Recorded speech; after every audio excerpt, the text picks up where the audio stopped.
The Nike Tiempo Legend 9 is one of the best leather football boots on the market. But instead of keeping things the same, Nike have actually made a lot of changes in the new Tiempo Legend 10. So has the Tiempo actually improved with all of these new updates? That's exactly what we're going to be going over in this video. We're going to be covering the design, fit, feel, and playability of these boots to help you find out which one is right for you. And if you are interested in picking up either of these boots, I'll leave a link in the description below where you can find them for a good deal online. So let's get straight into it by talking about the design differences between these two boots. And as we go into these differences, keep in mind that these are both the Legend Pro models that retail for around $140 at that midpoint price range. So starting off with the Tiempo Legend 9 Pro, this is going to be a full leather upper football boot. On the Pro model I have here, that's going to be calf leather, and if you have the more expensive Elite version, it's going to be kangaroo leather. Now the leather itself is really soft straight out of the box, but in addition to the leather itself, Nike have added embedded foam pods throughout the side of the boots here just to give a little bit more softness for cushioning the ball. Then on top of those foam pods, you have a dotted section that is just going to give you a little bit more traction on the ball as well. Then through the center of the boot, you're going to have an elasticated tongue, which is the first time we saw an elasticated tongue feature in a Tiempo model. This is one of my favorite features of this boot, and I'll explain why later. The heel is going to be really simple, just with a soft leather liner as well. The sole plate is going to have a one-piece plastic tooling that's really rigid throughout both the heel and a little bit more snappy towards the toe box. You're going to have the option between an FG and an AG stud configuration. For the Tiempo Legend 9 Pro that I have here, I opted for the AG stud configuration just because I mostly played with these boots on artificial grass. And the only difference with the FG stud configuration is that you're going to have blades towards the heel here and at the very top of the toe box. But overall, it's a pretty light and aggressive sole plate. Moving on to the design of the Tiempo Legend 10, the first thing you'll notice is that the upper is no longer made of leather. Instead, this boot's going to be constructed with Nike's new synthetic material, FlyTouch Pro. Now, FlyTouch has been designed to be really soft and mimic the appearance of leather as well. And if you get close enough to this boot, it even has that grain structure just as you would see up close with normal leather. As far as just how it feels to the touch, it definitely does a pretty good job at mimicking the initial sensation of leather. And another important thing to note is that this upper itself is thinner than the natural leather that we found on the Legend 9. And not only is it thinner, but there are no longer those thicker memory foam pods that we found on the Legend 9. Instead, you just have these textured semicircles with raised dots that go above them. And the micro dots here that are used on the Legend 10 do seem to be a little bit bigger and slightly more sticky than the ones that were on the Legend 9. Now, although these boots are no longer made of leather, I don't actually think that that's the biggest design change that we have with the new Legend 10. In my opinion, it's this new elasticated knit inner sleeve that runs throughout the entire football boot. You see, previously with the Legend 9, all you had was that elasticated tongue, which was great because it added more lockdown and gave you a little bit more flexibility. But with the Legend 10, you have this knit inner sleeve that runs all the way from the tongue all the way around the ankle to the back of the heel. It's made of a really stretchy material that almost reminds me of the fabric that's on the Superfly sock. Overall, this inner sleeve is going to offer a pretty different fit and comfort level to the previous Tiempo, which we'll talk about more later. And then as far as the sole plate variations, nothing much has changed. This is the FG variation of the sole plate. You still have that rigid, light plastic tooling that we had in the Legend 9. The FG sole plate is pretty much identical, although I will show an image of the new AG sole plate because Nike did adapt that slightly. All right, so now that we've gotten a chance to go over the design, let's move on to the fit and feel of these two football boots. So just to start things off, I will say the silhouette of these two football boots is still ultimately really similar. So if you find one boot comfortable, you're probably going to find the other boot comfortable as well. But there are a few differences that are going to impact how each of them feel for you. Starting off with the Legend 9 here, I actually found that these boots compared to the Legend 10 fit a little bit more snug. I think that might partially be due to the fact that the upper is a little bit thicker and is going to give you that more secured feeling. And also you're not going to have that same elasticated collar and ankle lining that the Legend 10 Pro has. So it's going to feel a little bit more rigid around the ankle, still very comfortable, but just a little bit tighter.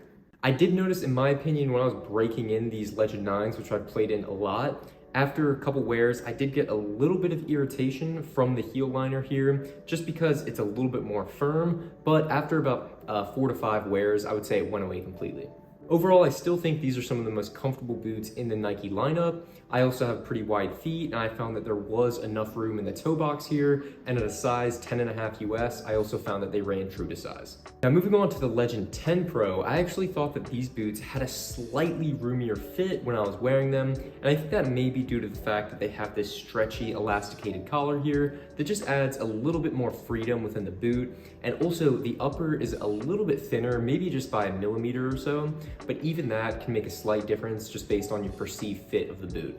And overall, I thought these boots were a little bit actually easier to put on compared to the Legend 9. I just thought that it was almost sock-like getting these on. They were just really easy to slip in and out of. And I also didn't notice any break-in time or irritation around the heel. And I think once again, that's mostly due to this full knit inner sleeve, which was a really great addition.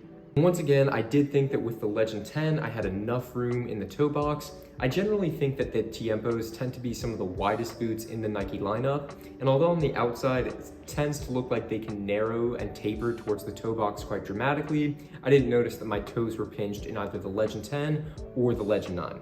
So now let's go over the playability of these two boots, because that's actually where I think the main differences come out. So the Legend 9, as we already discussed, is a leather football boot, so it's going to give you that feel that only a natural leather football boot can really give you on the ball. The touch on the ball, just when you're juggling or dribbling, has that padded feel and just that extra layer of comfort.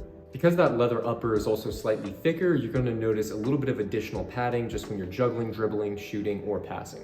And overall, the Tiempo Legend 9s just feel more substantial on feet. Whereas the Legend 10s, on the other hand, are going to offer a lighter, more barefoot experience. And as I mentioned, because the upper is a little bit more thin, you're going to have a barefoot and cleaner touch on the ball that's going to be a little bit more responsive to what you would get on the Legend 9. You're also definitely going to notice that added flexibility that you're going to get from that elasticated knit inner sleeve as well. I also think that this new synthetic upper is stickier than natural leather as well. I just noticed getting more traction on the ball compared to the natural leather Legend 9s. I think it's a combination of both the synthetic upper and these micro dots that are a little bit bigger and more grippy.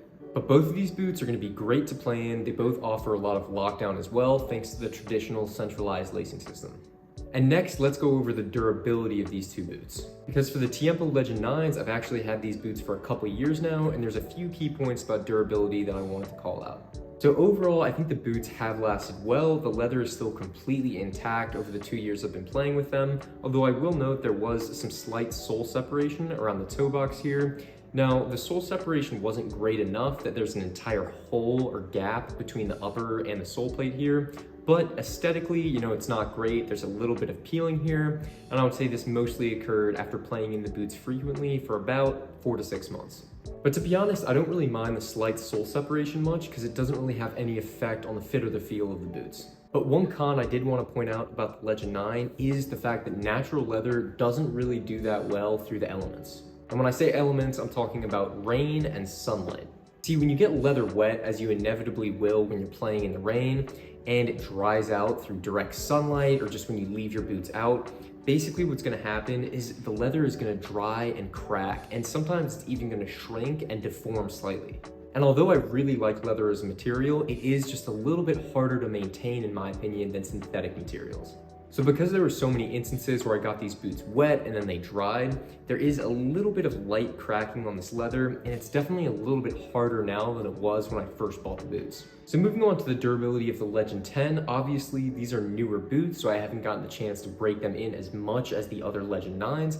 However, I can note that the sole and the upper does look like it's connected pretty much in the same way as the Legend 9. So I would say that if you wore these boots, you probably won't notice any substantial sole separation until about 6 months or so, because that's what I noticed with the previous Legend 9s.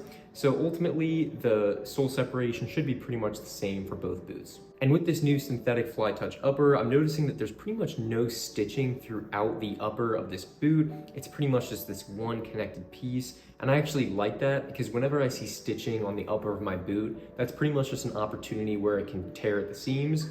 And if there's no stitching here, it basically means the upper is going to be less likely to rip. And because this upper is synthetic, it's not going to be as susceptible to the weather compared to the leather on the Legend 9 Pros. So ultimately, if you get these wet or they dry out in the sun, they're not going to be affected quite as much, and they're not going to deform as much as the leather on the Legend 9s. So although these boots are still pretty new for me, I'm cautiously optimistic about the durability of the new Legend 10.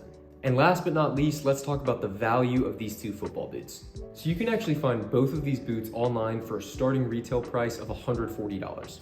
And it's actually nice to see that it seems like Nike didn't increase the price point of the Tiempos going from the Legend 9 to the Legend 10. I would say I think that's a pretty good deal for both boots, and I think the Pro model is the best value in the Tiempo series. However, I will say now that the Legend 10 is out, you can actually find the Legend 9 on discount for close to around $110. So as far as final recommendations go, I'm really happy with both of these boots, and as a fan of the Tiempo series, I think Nike actually did it justice with the new Legend 10. I would say if you still like the vibe of traditional leather football boots, I would still recommend going with the Tiempo Legend 9.